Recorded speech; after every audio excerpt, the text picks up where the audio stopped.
Bonjour et bienvenue à cette nouvelle vidéo sur le chapitre probabilité pour la classe de seconde. Aujourd'hui, on va corriger des exercices et voir en particulier des techniques pour essayer de les modéliser, c'est ce qu'on dit, de la façon la plus efficace. Qu'est-ce que ça veut dire modéliser? Eh bien, ça veut dire juste prendre une situation réelle et la rendre le plus facilement possible représentable en mathématiques. C'est-à-dire que je veux obtenir une représentation mathématique et donc numérique, si vous voulez, donc composée par des chiffres, d'une situation bien réelle. Ici, par exemple, commençons avec ce premier exercice, vous avez 2 dés tétraédriques, donc vous savez maintenant qu'il s'agit en fait de dés de forme pyramidale avec une base triangulaire, donc vous avez 4 possibilités, d'accord? Et donc ces 4 chiffres aussi, 1, 2, 3 et 4. Et il nous le dit que les phases sont numérotées de 1 à 4. On les lance en même temps donc et on regarde à la somme obtenue. Et vous voyez très bien que la première question qui nous est posée, c'est effectivement quels sont les résultats possibles. D'accord? Et effectivement, c'est intéressant de se poser la question de ne pas lancer simplement un dé, mais d'en lancer 2. Alors, je me prends juste un peu d'espace et je me dis, ok, en fait, ça veut dire que c'est exactement la même situation que si j'avais 2 molettes. Imaginez donc avec marqué dessus 1, 2, 3 et 4. 1, 2, 3 et 4. D'accord? Imaginez des molettes qui tournent, d'accord? Je peux me trouver soit là, soit là, soit là, et ainsi de suite. Donc, pour la première, je dois choisir donc un nombre entre 1, 2, 3 et 4. Pour la deuxième, la même chose, je choisis un nombre parmi 1, 2, 3 ou 4. Mais encore une fois, voilà, je ne sais pas lequel. D'accord? Alors, la question, c'est combien de possibilités ai-je donc à disposition? Et voilà, je vais juste les lister. D'accord? Et en fait, il y a une manière plutôt simple de lister ces possibilités, et c'est celle de ne pas écrire 1, 2, 3, 4, 1, 2, 3, 4 comme deux listes verticales, mais 1, 2, 3, 4, une fois on l'écrit à la verticale, et l'autre fois on l'écrit à l'horizontale. D'accord? Donc permettez-moi juste de le réécrire de cette façon. Pourquoi c'est plus simple? Eh bien parce que si je fais ça, je vais pouvoir obtenir un tableau avec toutes les possibilités. Laissez-moi juste vous le montrer. En effet, ici vous lisez que si j'obtiens 1 avec le premier dé et 2 et 1 aussi avec le deuxième dé, je trouve comme résultat 1 et 1. Vous voyez, ça c'est une première possibilité. Ensuite, je pourrais obtenir avec le premier dé, donc le premier dé ce sera toujours le dé rouge. D'accord, je vais l'écrire ici, c'est le premier dé. Et donc en vert, ce sera le deuxième. Eh bien, si j'obtiens toujours 1 avec le premier dé, mais 2 avec le deuxième, je trouverai donc 1, 2. Et ainsi de suite, je trouverai ici 1, 3. Vous voyez comme c'est simple? Ici, c'est 1, 4. Donc si j'obtiens 1 avec le premier dé, 4 avec le deuxième. Vous voyez? Et là, j'ai terminé donc les possibilités d'avoir obtenu, comme dans le premier lancer, donc dans le lancer du premier dé, d'avoir obtenu un 1. Maintenant, j'analyse ce qui se passe si j'obtiens un 2. Et donc, ça va me faire 2, 1, 2, 2, 2, 3, 2, 4. Vous voyez? Voilà, j'ai déjà terminé. Et ainsi de suite, je vais prendre en considération donc toutes les possibilités. D'accord? Donc ici, je me retrouve avec 3, 1, 3, 2, 3, 3, 3, 4. Et ensuite ici, donc, 4, 1, 4, 2, 4, 4, excusez-moi, 4, 3, j'allais trop vite, et 4, 4. Voilà, maintenant vous voyez, j'ai terminé mon tableau et j'ai pris en considération donc toutes les possibilités. Combien il y en a? Alors je peux les compter, mais ici ça va être assez simple, il y a 16 cas possibles. D'accord? Ça, c'est ce qu'on appelle l'ensemble univers. D'accord? Ce que j'ai décrit ici, en fait, ce sont toutes les possibilités. Donc ici, vous pouvez vraiment imaginer que tout ce que je viens d'encercler là, ça c'est l'ensemble oméga. D'accord? Parce que ici j'ai toutes les issues en fait de cette expérience aléatoire, donc toutes les combinaisons possibles. Voilà. Mais du coup, nous on regarde quoi? Nous, lisons-le, c'est écrit juste ici. Nous on regarde la somme obtenue. On regarde la somme, pas les résultats. Donc maintenant, grâce à l'ensemble univers que j'ai décrit, je peux déduire quels sont les possibles résultats. D'accord? Et du coup, je vais regarder. En effet, si j'obtiens 1 et 1, ça veut dire que la somme c'est 2. D'accord? Donc, je vais par exemple pouvoir écrire.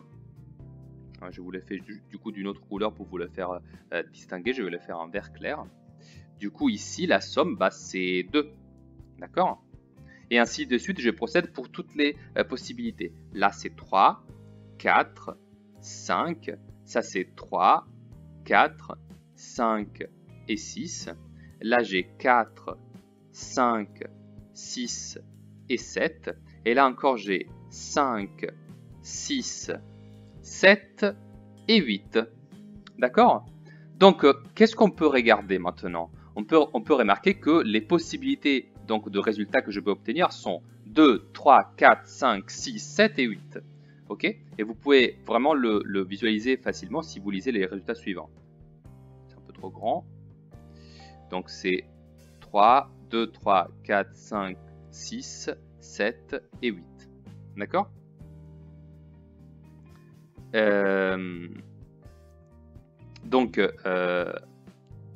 Donc voilà, j'ai trouvé quels sont les possibles résultats juste en regardant les possibilités dans mon tableau. D'accord? Ok, maintenant, donc elles sont 1, 2, 3, 4, 1, 2, 3, 4, 5, 6, 7, c'est 7 possibilités. Maintenant, j'imagine qu'il va me demander de trouver du coup quelles sont leurs probabilités. Mais déjà, les résultats possibles, je vais les écrire ici. Donc ici, il ne faut pas les confondre avec l'ensemble univers. Ici, les possibilités sont du coup 2, 3, 4, 5, 6, 7 et 8. Voilà donc pour les résultats possibles. Et la question c'est, est-ce que cette situation-là, c'est l'équiprobabilité? Alors ici, il faut distinguer. Parce que oui, le lancer de 2D, c'est une situation équiprobable. C'est-à-dire que dans l'ensemble univers, toutes les issues ont la même probabilité d'arriver. Mais si je regarde la somme des résultats, elle n'est pas équiprobable. Pourquoi? Eh bien parce que vous remarquez que par exemple, la possibilité d'obtenir comme résultat 8, eh bien elle n'apparaît qu'une seule et unique fois. Elle se trouve là, et c'est tout. Il n'y a pas d'autres 8 possibles. Alors que déjà la possibilité d'obtenir 7 comme résultat de D, eh bien elle apparaît 2 fois, donc elle est plus probable. Et avec cette logique, la probabilité d'obtenir un 5, c'est encore plus forte, parce que regardez, j'en ai même 4. 1, 2, 3 et 4. Vous voyez? Du coup, ça veut dire que le résultat 5, il est très très très probable. Donc, si je regarde la somme, non, je ne suis pas en équiprobabilité. Mais si je regarde le résultat des dés, je suis en équiprobabilité. Donc, vous voyez, il faut toujours distinguer selon la question qui vous est posée. D'accord? On peut donc écrire ici que l'expérience aléatoire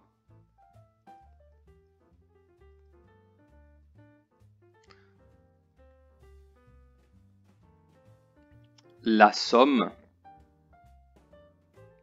des dés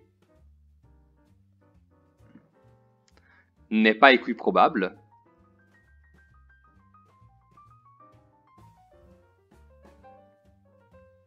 Vous voyez, tout est une question de définition. Par contre, l'expérience aléatoire du lancer de 2 dés, donc l'expérience aléatoire, le lancer des 2 dés est équiprobable. Ça, c'est sûr. Parce que vraiment, vous êtes dans une situation où les 16 issues possibles, eh bien, elles ont toutes la même probabilité. Donc vous voyez, c'est important de faire des exercices comme ça parce qu'ils nous font poser des bonnes questions auxquelles il va falloir commencer à réfléchir. Et enfin, bien sûr, la question à laquelle on s'attendait, c'est déterminer la probabilité de chaque résultat. Mais là, du coup, ça va être assez simple. Alors, je vais compter, du coup, les probabilités. Alors déjà, je vais laisser en jaune le résultat 2. Maintenant, je vais mâchurer en vert le résultat, non, plutôt en bleu clair, le résultat 3, donc vous en avez 2. Le résultat 4, je peux par exemple l'assurer en violet. Donc ici, ici et ici. Puis vous avez le résultat 5. Donc il est là, là, là et là. Ensuite, vous avez le résultat 6, bien sûr. Le résultat 7.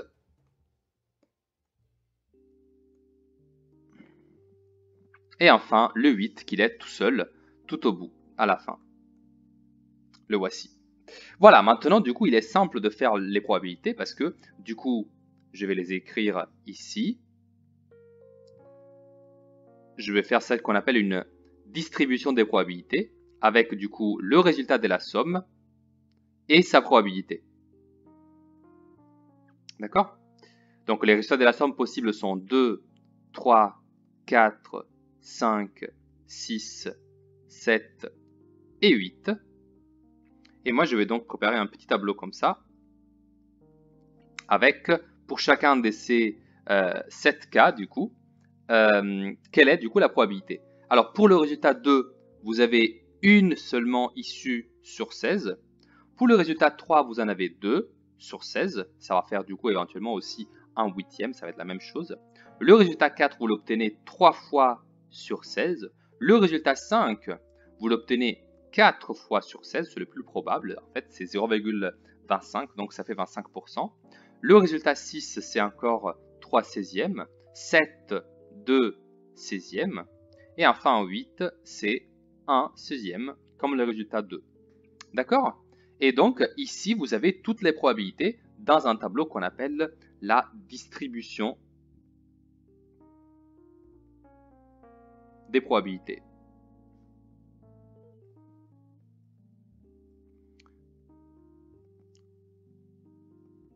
Voilà, donc, pour cet exercice. Maintenant, on va passer au deuxième et on va voir, du coup, une autre technique. On va donc passer à cet exercice qui rassemblait beaucoup à un exercice que j'ai déjà traité dans cette chaîne, dans la vidéo précédente à celle-ci d'ailleurs.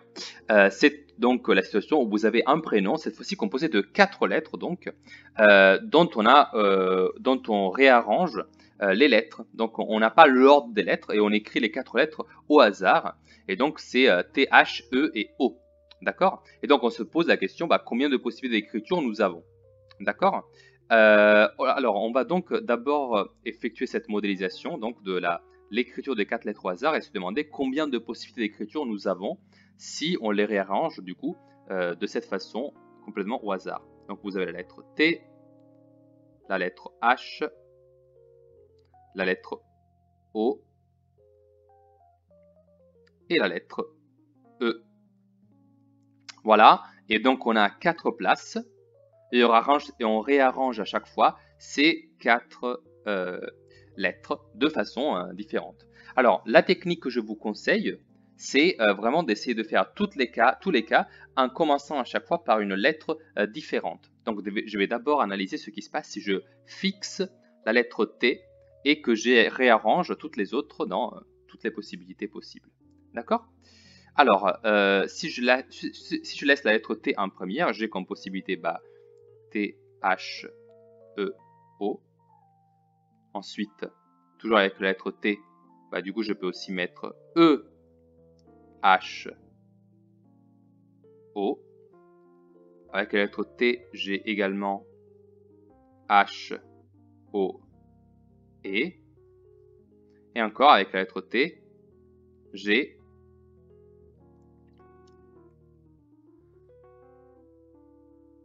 E, O, H. Et ensuite, bien sûr, je n'ai pas terminé, c'est encore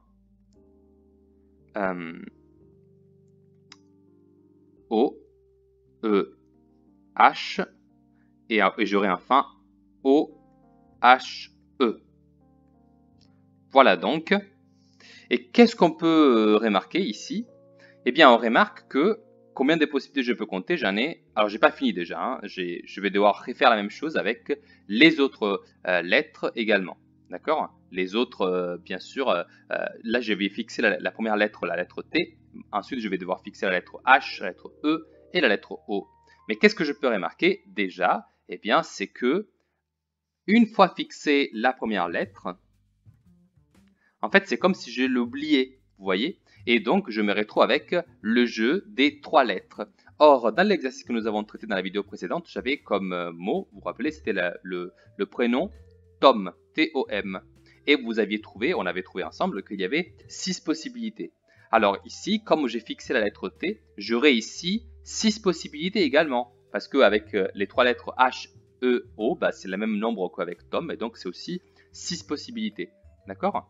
Ici, voilà, c'est vraiment dû à la structure du jeu qui est la même que par rapport à l'exercice précédent. D'accord? Donc ça, c'est 6 issues de mon expérience aléatoire. Et ce que je peux prévoir, en fait, c'est que quand je choisis une nouvelle lettre, par exemple la lettre H que je fixe, eh bien, j'aurai encore 6 possibilités parce qu'une fois fixée la première lettre, avec les 3 autres, je dois toujours répéter le jeu, le même phénomène en fait que j'ai étudié quand j'ai étudié les possibles combinaisons des 3 lettres T-O-M ou H-E-O. En fait, peu importe quelles sont les lettres, l'important c'est le nombre de lettres avec lesquelles je travaille. Et donc ici, si je fais exactement le même jeu, hein, avec du coup en fixant la lettre H et en faisant juste bouger les lettres du coup T, E et O, et ben ça va être la même chose. Vous voyez, c'est juste le nom des lettres qui change, mais voilà, c'est absolument le même petit jeu. Et donc j'aurai par exemple ici T, O, E, O, E, T, O, T, E, et T, O, et O, T. Voilà, toujours 6 issues. Ce n'est pas un hasard. D'accord? Et d'ailleurs, vous pouvez même arrêter de faire cet exercice qui peut être un peu ennuyant et juste dire, bah, comme j'ai 4 lettres, je vais répéter ça encore 2 fois et j'aurai du coup ici avec la lettre E et ensuite ici avec la lettre O. D'accord? Donc j'aurai 6 issues ici. Je ne les connais pas, mais je sais qu'elles seront 6. Et ici, j'aurai encore 6 issues. D'accord? Donc globalement, ça me fait ici encore 6 issues de plus. Ici encore 6 issues de plus. Et donc si j'additionne 6 multiplié 4 fois, bah, du coup ça fait 24. D'accord? Et donc je suis à 24 issues totales. Vous voyez que c'est quand même plus rapide d'avoir remarqué ça que d'avoir fait tous les calculs. D'accord? Toutes les possibilités en fait. Et donc je peux répondre à la question, combien a-t-il de possibilités d'écriture? Eh bien il en a 24. Et donc, quelle est la probabilité de l'écrire correctement? Bah, comme toutes ces combinaisons sont équiprobables, d'accord, parce qu'ici on réarrange de façon complètement aléatoire, bah, ce sera une possibilité sur 24. Et enfin, on peut répondre à la troisième question, quelle est la probabilité que le mot commence par T? Combien d'issues réalisent cet événement? Visiblement 6, d'accord, il suffit juste de regarder. Les 6 premières issues réalisent cet événement. Et donc, je peux écrire 6 sur 24. 6 sur 24. D'accord? Et donc, on peut répondre encore à la question suivante. S'il sait que son prénom commence par la lettre T, quelle est la possibilité qu'il écrive correctement? Regardez bien cette question. Ici, on fait une hypothèse. On dit qu'on est sûr que le prénom commence par la lettre T. Ça veut dire qu'en fait, on est en train de éliminer tous les autres cas, d'accord? On les oublie, on les fait passer à la poubelle, d'accord? Tout ça, on oublie. Si je sais que je commence par la lettre T, bah, je me réduis en fait à étudier le cas où je me retrouve avec seulement 6 issues, d'accord? Je suis restreint à cette situation-là. Et donc, dans cette situation, la probabilité qu'il l'écrive correctement, c'est une seule probabilité sur 6. D'accord? Parce que c'est justement la seule issue parmi du coup 6 et pas 24 qui me porterait à avoir le bon résultat. Voilà. Et la fin de l'exercice, je la trouve vraiment intéressante parce que il nous demande de répondre exactement les mêmes questions qu'on avait vues jusqu'ici, mais avec un autre prénom. Et c'est un prénom un peu particulier parce que dans ce prénom-là, il y a 2 fois la même lettre. Alors, pour faire ce petit jeu, je vais vous les écrire de façon explicite. Du coup, avec le mot Bob, vous avez du coup les 3 lettres B, O, et la deuxième B, je vais l'écrire en rouge, même si c'est toujours la même lettre. D'accord? Vous allez comprendre pourquoi. C'est pour que je ne me confonde pas entre les 2 lettres B. Alors, du coup, je peux écrire déjà Bob, comme ça. Puis, je peux laisser la lettre B noire devant et écrire B, B, O, comme ça. Ensuite, je peux passer à la deuxième lettre B, donc mettre le rouge devant, et j'aurai 2 possibilités. Et donc, j'aurai B, B, O, B, O, B également. Et ensuite, je peux mettre le O devant, et donc j'aurai O, B, B, et O, B, B, mais dans l'autre sens. Donc, O, B noir, B rouge. D'accord? Alors, pourquoi ça c'est intéressant? Parce qu'en fait, vous remarquez que le prénom Bob, il n'apparaît pas une seule fois, mais 2 fois. Une fois avec en première place la lettre B noire et une autre fois avec la lettre B rouge à la première place. D'accord? Et donc, la probabilité qu'il écrive correctement son prénom, ce sera 2 sur 6 et pas 1 sur 6. Donc, la probabilité d'obtenir Bob, vous voyez, avec l'écriture de son prénom, elle n'est pas de 1 sur 6, mais elle est de 2 sur 6. Autrement dit, si vous préférez, un tiers. Vous voyez? C'est intéressant parce que du coup, c'est dû au fait en fait qu'il y a 2 fois la répétition de son prénom parmi les 6 issues possibles. Parce qu'il est vrai aussi que nous avons toujours 6 issues. Ça ne change pas. Mais quand je regarde la probabilité, du coup, ce n'est plus 1 sur 6, mais c'est 2 sur 6. Et je crois qu'il y avait d'autres questions. Alors, combien de possibilités d'écriture? Il y en a toujours 6. D'accord? C'est 6 issues. Bon, c'est déjà écrit, donc c'est 6 possibilités d'écriture. La probabilité d'écrire correctement, c'est 1 sur 3 du coup. La probabilité que le mot commence par T, du coup, voilà, c'est pas trop logique de se poser des questions. On peut se poser la question s'il sait que son nom commence par B. Dans ce cas-ci, combien de possibilités ai-je de l'écrire correctement? Du coup, ce sera 1 sur 2, d'accord? Parce que si je regarde le nombre de fois où son prénom il commence par la lettre B, on est là. D'accord? Donc on a 4 issues qui commencent par B. Et parmi ces 4 issues, il y en a 2 qui sont le nom correct. Donc la probabilité d'obtenir Bob, sachant qu'on a commencé par la lettre B, ce sera effectivement 2 sur 4, donc 1 sur 2. D'accord? Donc on peut dire qu'on a terminé l'exercice. Je vous remercie beaucoup pour l'attention que vous avez voulu m'accorder et je vous dis à bientôt pour une prochaine vidéo.